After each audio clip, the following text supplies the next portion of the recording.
Capítulo 1. Você não é a sua mente. Capítulo 1. Você não é a sua mente. O maior obstáculo para a iluminação. Iluminação, o que é isso? Por mais de 30 anos um mendigo ficou sentado no mesmo lugar, debaixo de uma marquise. Até que um dia uma conversa com um estranho mudou sua vida. Tem um trocadinho aí pra mim, moço? Murmurou, estendendo mecanicamente seu velho boné. Não, não tenho, disse o estranho. O que há nesse baú debaixo de você? Nada, isso aqui é só uma caixa velha. Já nem sei há quanto tempo sento em cima dela. Nunca olhou o que ela tem? Perguntou o estranho. Não, lhe respondeu. Para quê? Não tem nada, não. Dá uma olhada dentro, insistiu o estranho, antes de ir embora. O mendigo resolveu abrir a caixa. Teve que fazer força para levantar a tampa e mal conseguiu acreditar ao ver que o velho caixote estava cheio de ouro.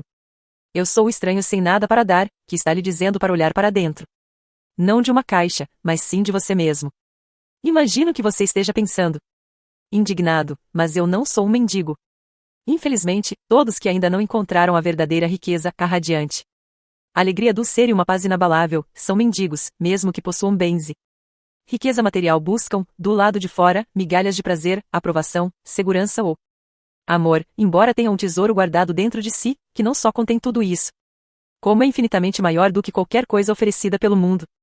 A palavra iluminação transmite a ideia de uma conquista sobre-humana, e isso agrada ao ego, mas é simplesmente o estado natural de sentir-se em unidade com o ser. É um estado de conexão com algo imensurável e indestrutível. Pode parecer um paradoxo, mas esse algo é essencialmente você e, ao mesmo tempo, é muito maior do que você. A iluminação consiste em encontrar a verdadeira natureza por trás do nome, da forma. A incapacidade de sentir essa conexão dá origem a uma ilusão de separação, tanto de você mesmo quanto do mundo ao redor. Quando você se percebe, consciente ou inconscientemente, como um fragmento isolado, o medo e os conflitos internos e externos tomam conta da sua vida. Adoro a definição simples de Buda para a iluminação, é o fim do sofrimento. Não há nada de sobre-humano nisso, não é mesmo? Claro que não é uma definição completa. Ela apenas nos diz o que a iluminação não é sofrimento. Mas o que resta quando não há mais sofrimento? Buda silencia a respeito, e esse silêncio implica que teremos de encontrar a resposta por nós mesmos. Como ele emprega uma definição negativa, a mente não consegue entendê-la como uma crença, ou como uma conquista sobre-humana, um objetivo difícil de alcançar. Apesar disso, a maioria dos budistas ainda acredita que a iluminação é algo apenas para Buda e não para eles próprios, pelo menos, não nesta vida. Você usou a palavra ser. Pode explicar o que quer dizer com isso? Ser é a eterna e sempre presente vida única, que existe além das inúmeras formas de vida sujeitas ao nascimento e à morte. Entretanto, o ser não está apenas além, mas também dentro de todas as formas, como a mais profunda, invisível e indestrutível essência interior. Isso significa que ele está ao seu alcance agora, sob a forma de um eu interior mais profundo, que é a verdadeira natureza dentro de você. Mas não procure aprendê-lo com a mente. Não tente entendê-lo. Só é possível conhecê-lo quando a mente está serena. Se estiver alerta, com toda a sua atenção voltada para o agora, você até poderá sentir o ser, mas jamais conseguirá compreendê-lo mentalmente. Recuperar a consciência do ser e submeter-se a esse estado de apercepção dos sentidos é o que se chama iluminação. Quando você diz ser, está falando sobre Deus? Se estiver, por que não diz expressamente? A palavra Deus tornou-se vazia de significado ao longo de milhares de anos de utilização imprópria. Emprego-a ocasionalmente, mas com moderação. Considero imprópria a sua utilização por pessoas que jamais tiveram a menor ideia do reino do sagrado, da infinita imensidão contida nessa palavra, mas que a usam com grande convicção, como se soubessem do que estão falando. Existem ainda aqueles que questionam o termo, como se soubessem o que estão discutindo.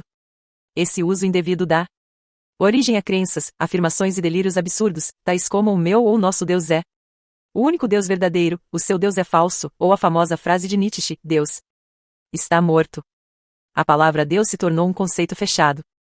Quando a pronunciamos, criamos uma imagem mental, talvez não mais a de um velhinho de barba branca, mas ainda uma representação mental de alguém ou de algo externo a nós e, quase inevitavelmente, alguém ou alguma coisa do sexo masculino. Tanto Deus quanto o ser são palavras que não conseguem definir nem explicar a realidade por trás delas. Ser, entretanto, tem a vantagem de sugerir um conceito aberto. Não reduz o invisível infinito a uma entidade finita. É impossível formar uma imagem mental a esse respeito. Ninguém pode reivindicar a posse exclusiva do ser. É a sua essência, tão acessível como sentir a sua própria presença, a realização do eu sou que antecede o eu sou isso ou eu sou aquilo. Portanto, a distância é muito curta entre a palavra ser e a vivência do ser. Qual o maior obstáculo para vivenciar essa realidade? Identificar-se com a mente, o que faz com que estejamos sempre pensando em alguma coisa. Ser incapaz de parar de pensar é uma aflição terrível, mas ninguém percebe. Porque quase todos nós sofremos disso e, então, consideramos uma coisa normal. O ruído mental incessante nos impede de encontrar a área de serenidade interior, que é inseparável do ser. Isso faz com que a mente crie um falso eu interior que projeta uma sombra de medo e sofrimento sobre nós. Examinaremos esses pontos detalhadamente mais adiante. O filósofo Descartes acreditava ter alcançado a verdade mais fundamental quando proferiu sua conhecida máxima: penso, logo existo. Cometeu, no entanto, um erro básico ao equiparar o pensar ao ser e a identidade ao pensamento. O pensador compulsivo, ou seja, quase todas as pessoas, vivem um estado de aparente isolamento, em um mundo povoado de conflitos e problemas. Um mundo que reflete a fragmentação da mente em uma escala cada vez maior. A iluminação é um estado de plenitude, de estar em unidade e, portanto, em paz. Em unidade tanto com o universo, quanto com o eu interior mais profundo, ou seja, o ser.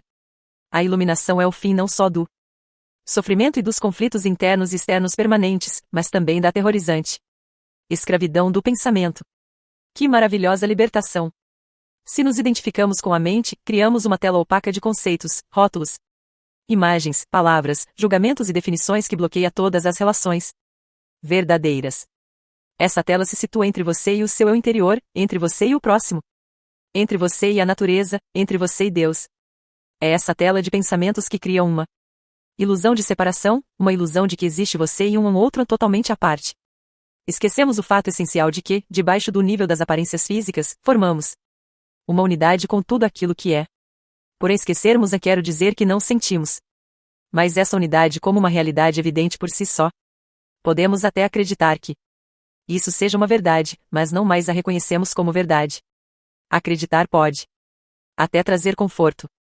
No entanto, a libertação só pode vir através da vivência pessoal. Pensar se tornou uma doença.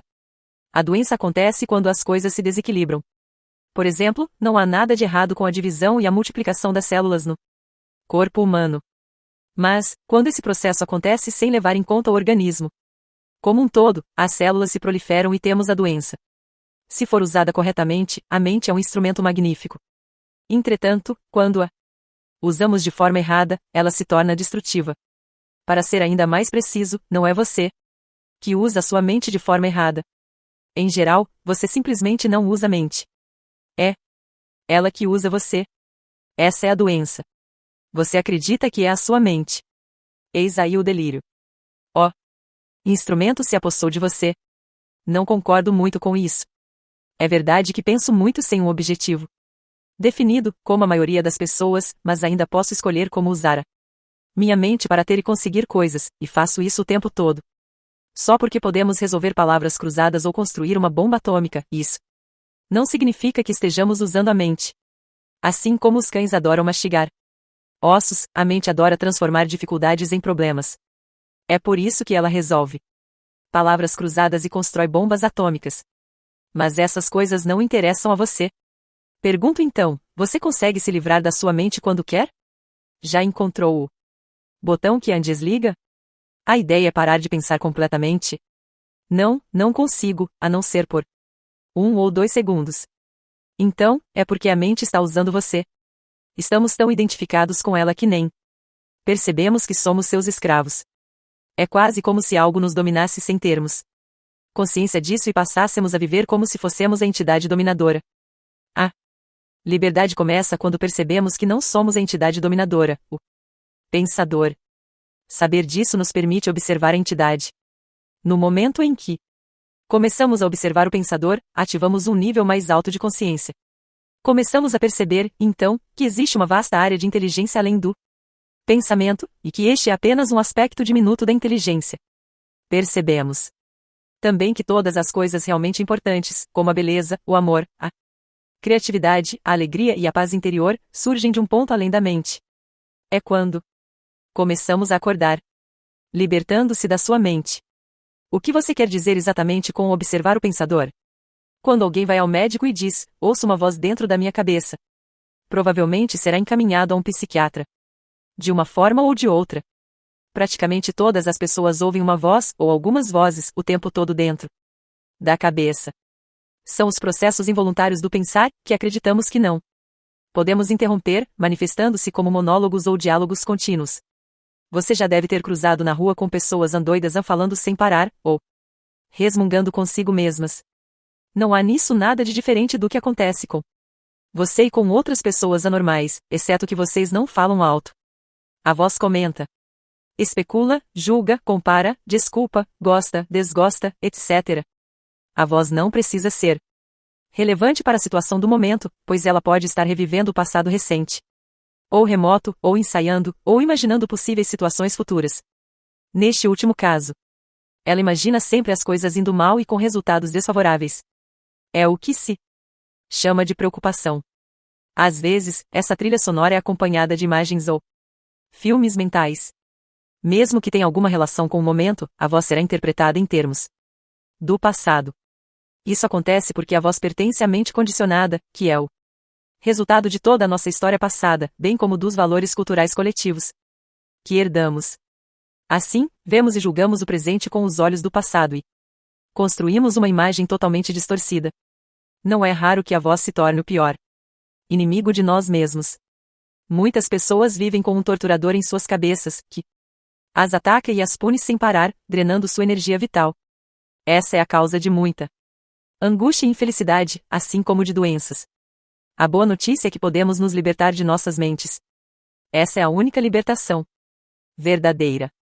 Dê o primeiro passo neste exato momento. Comece a prestar atenção ao que a voz diz, principalmente a padrões repetitivos de pensamento, aquelas velhas trilhas sonoras que você escuta dentro da sua cabeça há anos. É isso que quero dizer com observar o pensador. É um outro modo de dizer o seguinte: ouça a voz dentro da sua cabeça, esteja lá presente, como uma testemunha. Seja imparcial ao ouvir a voz, não julgue nada. Não julgue ou condene o que você ouve, porque fazer isso significaria que a mesma voz acabou de voltar pela porta dos fundos. Você logo perceberá, lá está a voz e aqui estou eu, ouvindo-a e observando-a.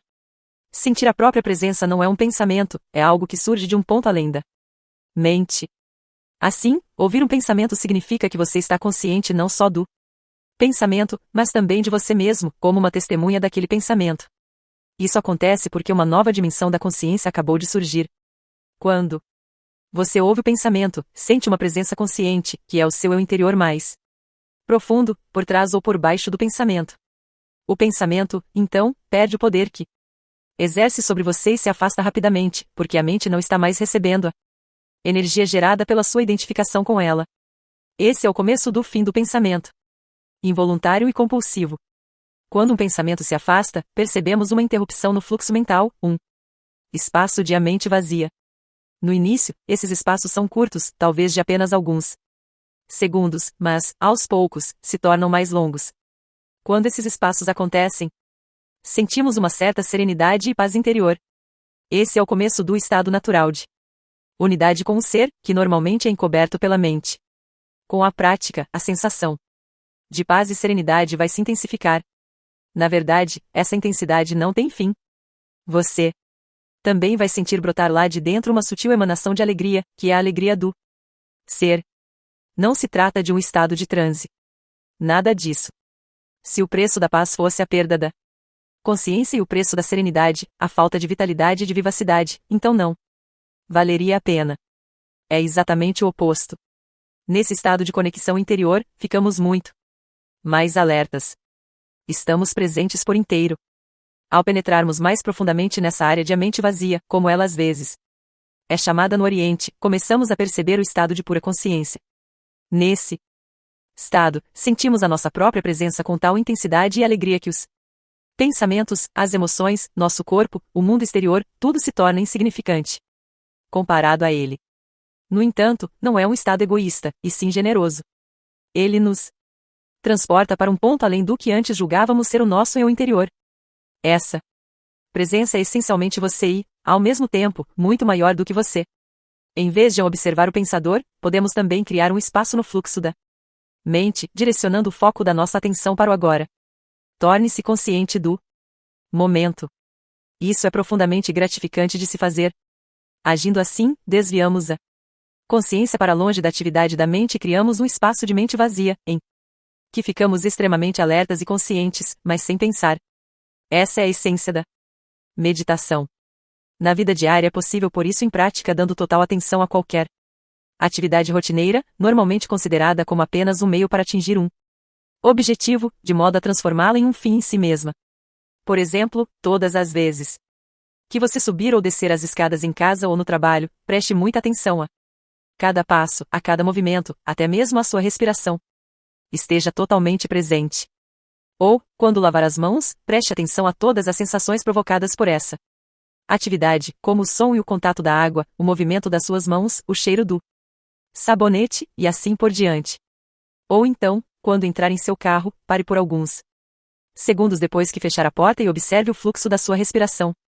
Tome consciência de um silencioso, mas poderoso, sentido de presença. Para medir, sem errar, o seu sucesso nessa prática, verifique o grau de paz dentro de você.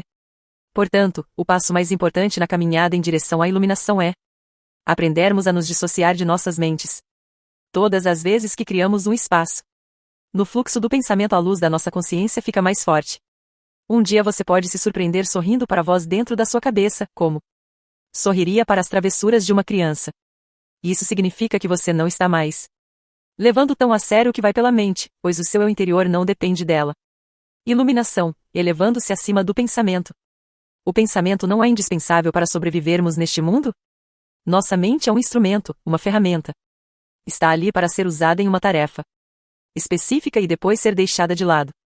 Sendo assim, eu poderia afirmar que 80% a 90% dos pensamentos não só são repetitivos e inúteis, mas, por conta de uma natureza frequentemente negativa, são também nocivos. Observe sua mente e verificará como isso é verdade. Essa atitude causa uma perda significativa de energia vital. Esse tipo de pensamento compulsivo é, na verdade, um vício. O que caracteriza um vício? Simplesmente não termos mais a opção de parar. O vício parece mais forte do que nós. Proporciona ainda uma falsa sensação de prazer, um prazer que, quase sempre, se transforma em sofrimento. Por que temos de ser viciados em pensar? Porque estamos identificados com esse processo, já que a percepção do eu interior tem origem no conteúdo e na atividade de nossas mentes. Acreditamos que deixaríamos de existir se parássemos de pensar. No processo de crescimento, construímos uma imagem mental de nós mesmos, baseada em nosso condicionamento pessoal e cultural. Podemos chamar isso um fantasma pessoal do ego. Consiste em uma atividade mental e só pode ser mantido através do pensar constante. A palavra ego tem sentidos diferentes para pessoas diferentes, mas aqui significa um falso eu interior, criado por uma identificação inconsciente com a mente. Para o ego, o momento presente dificilmente existe. Só o passado e o futuro são considerados importantes. Essa total inversão da verdade explica por que, para o ego, a mente não é totalmente funcional.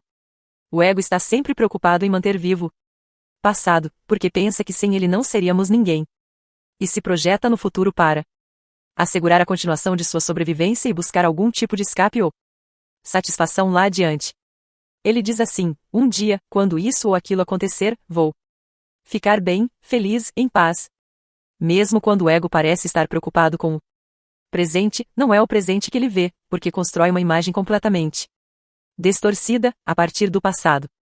Ou então reduz o presente ao meio para obter o fim desejado, um fim que consiste em um futuro projetado pela mente. Observe sua mente. Verá que é assim que ela funciona. O momento presente tem a chave para a libertação.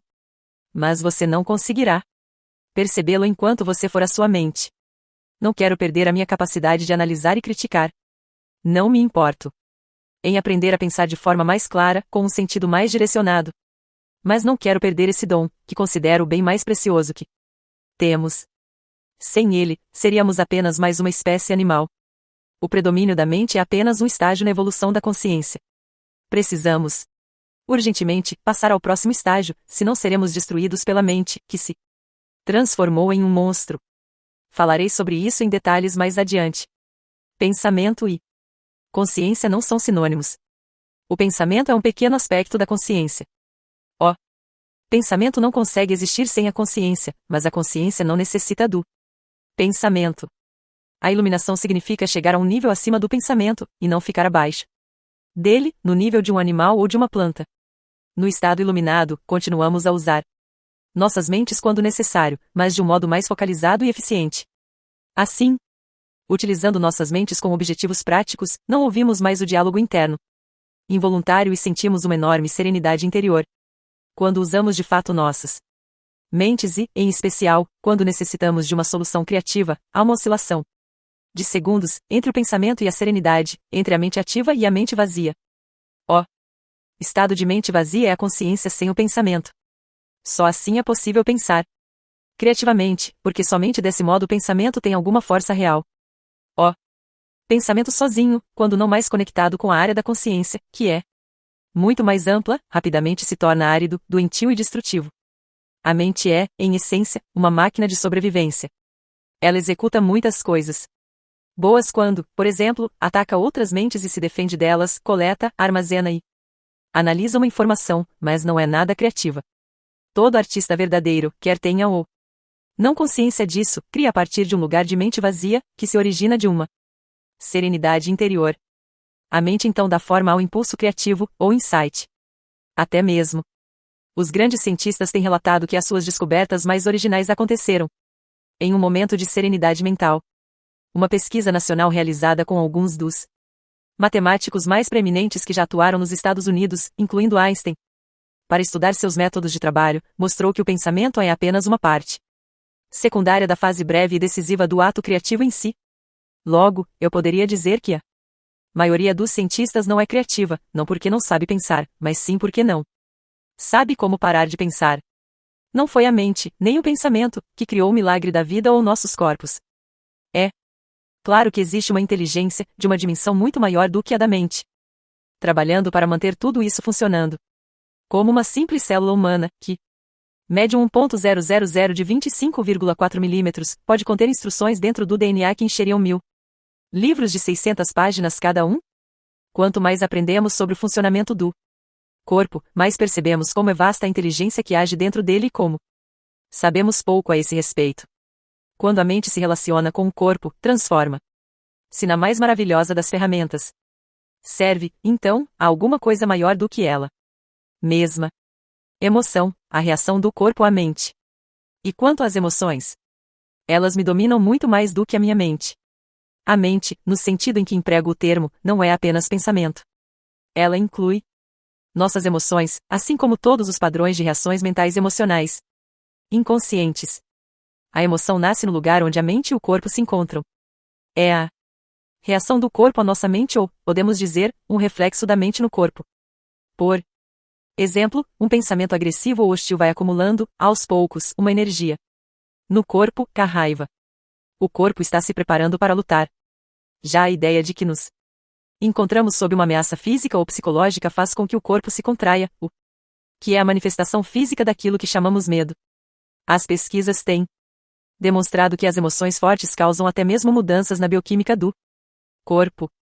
Essas mudanças bioquímicas representam o aspecto físico ou material da emoção. Em geral, não temos consciência de todos os nossos padrões de pensamento. Só é possível trazê-los à consciência quando observamos nossas emoções.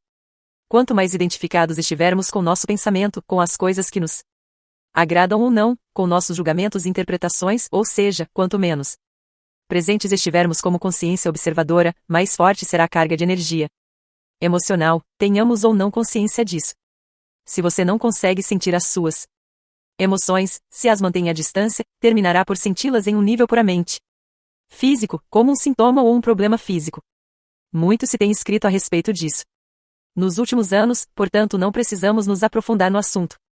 É possível que um forte padrão emocional inconsciente venha a se manifestar como Um acontecimento externo, algo que parece acontecer só com você. Por exemplo, tenho observado que as pessoas que guardam muita raiva dentro de si, mesmo sem ter consciência e sem falar sobre o assunto, são mais propensas a ser atacadas verbalmente, ou até mesmo fisicamente, por outras pessoas cheias de raiva. Com frequência, sem qualquer motivo aparente. A razão é que elas desprendem uma raiva tão forte que acaba sendo captada de forma subconsciente por outras pessoas, e isso aciona a raiva latente que essas trazem dentro de si. Se você tem dificuldade de sentir suas emoções, comece concentrando a atenção na área de energia interior do seu corpo. Sinta o seu corpo lá no fundo. Essa prática colocará você em contato com as suas emoções. Aprofundarei o assunto mais adiante. Você diz que a emoção é o reflexo da mente no corpo. Mas, às vezes, ocorre um conflito entre os dois quando a mente diz a não e a emoção diz a sim, ou vice-versa. Se quisermos conhecer mesmo a nossa mente, o corpo sempre nos dará um reflexo confiável. Portanto, observe a sua emoção, ou melhor, sinta-a em seu corpo. Se houver um aparente conflito entre os dois, a verdade estará na emoção e não no pensamento. Não a verdade definitiva sobre quem você é, mas a verdade relativa ao estado da sua mente naquele momento. É bastante comum ocorrerem conflitos entre os pensamentos superficiais e os processos mentais inconscientes. Mesmo que você ainda não seja capaz de trazer a sua atividade mental inconsciente para um estado de consciência sob a forma de pensamento, ela estará sempre refletida no seu corpo como uma emoção, e isso você pode passar a perceber. Observar uma emoção por esse ângulo é basicamente o mesmo que ouvir ou observar um pensamento, como descrevi anteriormente. A única diferença é que o pensamento está na sua cabeça, enquanto a emoção, por conter um forte componente físico, se manifesta em primeiro lugar no corpo. Você pode permitir que a emoção esteja ali, sem deixar que ela assuma o controle. Você não é mais a emoção. Você é o observador, a presença que observa. Ao praticar isso, tudo o que está inconsciente será trazido à luz da sua consciência. Então, observar nossas emoções é tão importante quanto observar nossos pensamentos? Sim. Habitue-se a perguntar o que está acontecendo com você nesse exato momento. Essa questão lhe indicará a direção certa. Mas não analise, apenas observe. Concentre sua atenção dentro de você. Sinta a energia da emoção. Se não há emoção presente, concentre sua atenção mais fundo no campo da energia interna do seu corpo. Essa é a porta de entrada para o ser. Uma emoção, em geral, representa um padrão de pensamento amplificado e energizado. Por conta da carga energética quase sempre excessiva que ela contém, não é fácil, a princípio, termos condições para observá-la. A emoção quer assumir o controle, e quase sempre consegue, a menos que você esteja presente e alerta.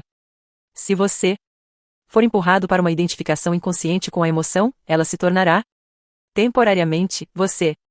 É comum se estabelecer um círculo vicioso entre o pensamento e a emoção porque um alimenta o outro.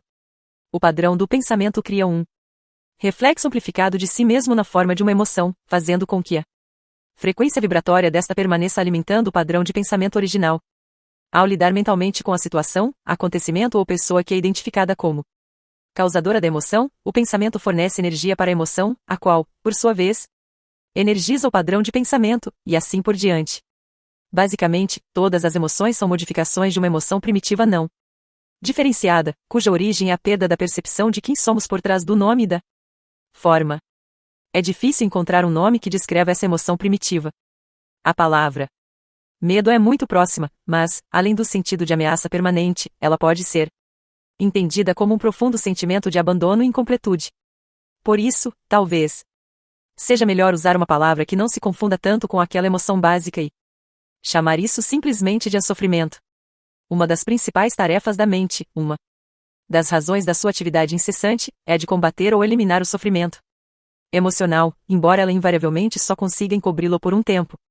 De fato, quanto mais a mente tenta se livrar do sofrimento, mais ele aumenta.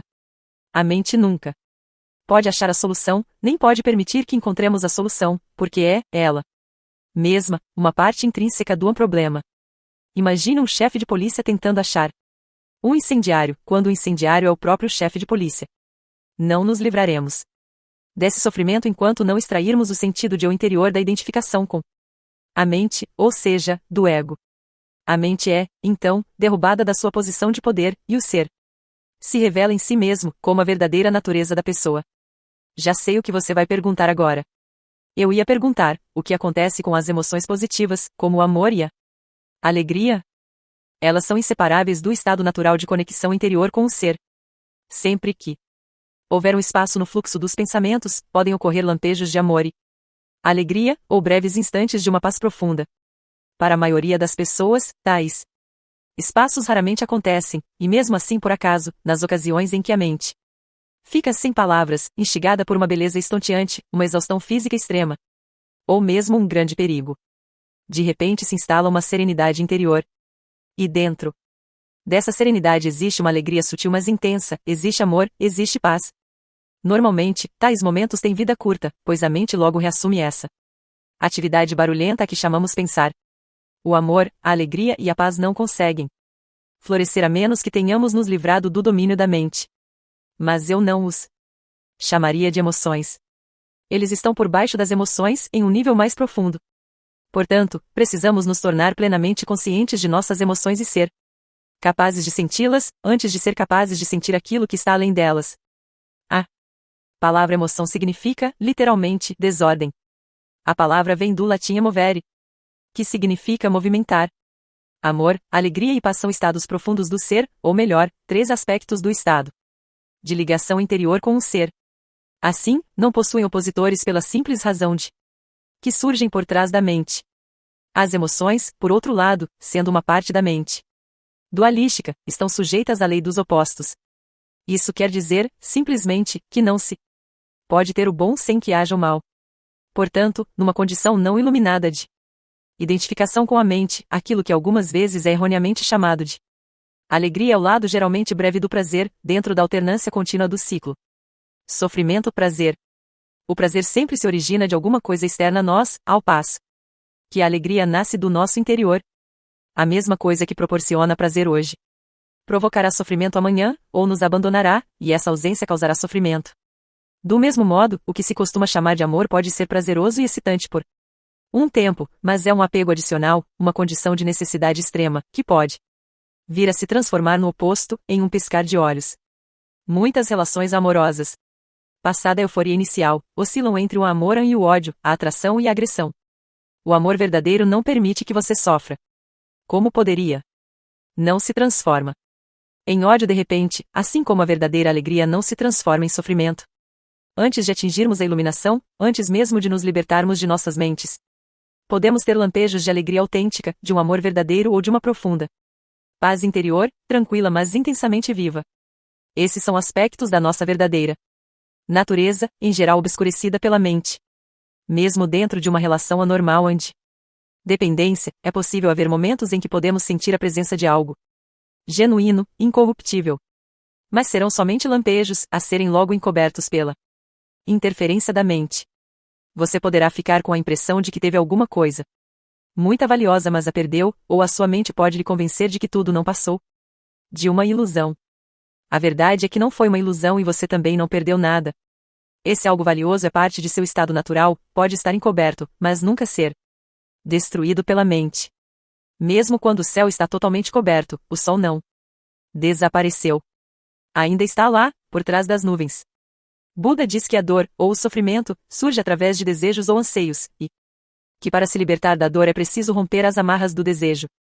Todos os anseios nascem da busca da mente por salvação ou satisfação nas coisas externas e no futuro, como substitutos da alegria do ser. Se somos nossas mentes, somos aqueles anseios, aquelas necessidades, desejos, apegos e aversões. Fora deles não existe o eu, exceto como uma mera possibilidade, um potencial não preenchido, uma semente que ainda não germinou. Nessa condição, até mesmo o desejo de nos tornarmos livres ou iluminados não passa de mais um desejo a ser realizado ou concluído no futuro. Portanto, não busque se libertar do desejo ou adquirir a iluminação. Torne-se presente. Esteja lá, como um observador da mente. Em lugar de citar Buda, seja Buda. Seja um iluminado, que é o que a palavra Buda significa. Os seres humanos têm vivido enredados pelo sofrimento por séculos, desde que decaíram do estado de graça, penetraram no domínio do tempo e da mente, e perderam a percepção do ser.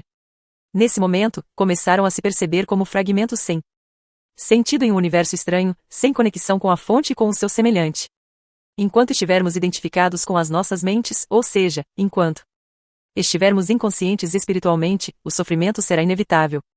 Refiro-me aqui ao sofrimento emocional, que é também a causa principal do sofrimento físico e da doença. O ressentimento, o ódio, a autopiedade, a culpa, a raiva, a depressão, o ciúme e até mesmo uma leve irritação são formas de sofrimento.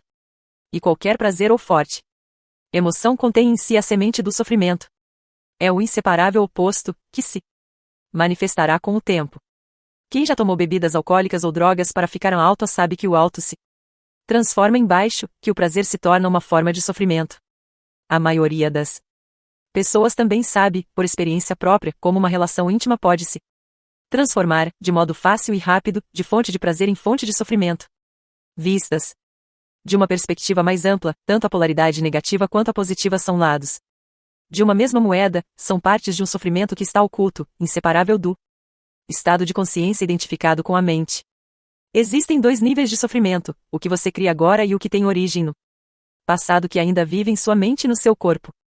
Deixar de criar sofrimento no presente e dissolver o sofrimento do passado, é sobre isso que desejo falar com você agora.